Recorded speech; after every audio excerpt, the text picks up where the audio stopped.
bisa main ke sini. Yang Masya Allah Mbak, thank you banget. Yang salonnya sudah di mana-mana.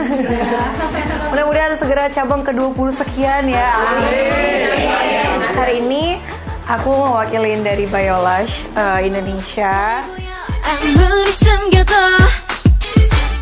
Mudah-mudahan nanti nagih jadi bisa karena kan sesuatu nggak ada instan ya, apalagi mungkin yang kotombe-nya itu memang agak sulit dihilanginnya, itu berarti emang harus rutin gitu ya supaya keangkat, karena di sini itu nanti akan di scrub juga gitu. Biasanya scrub apa? Badan kan?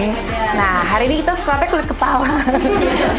Oke, kalau saya kurang lebih 5 tahun sampai 6 tahun saya sudah percayakan produk untuk treatment kita itu pakai Matrix ya. Gimana terapisnya itu bisa memanjakan kita sebagai pelanggan gitu kan. Jadi aku harus merasakan dulu setelah ini gitu. Selain produk yang harus bagus, juga kita salon itu kan harus terapisnya itu juga harus bagus gitu kan. Ya insya Allah kalau udah cabangnya banyak berarti kan dipercaya sama masyarakat.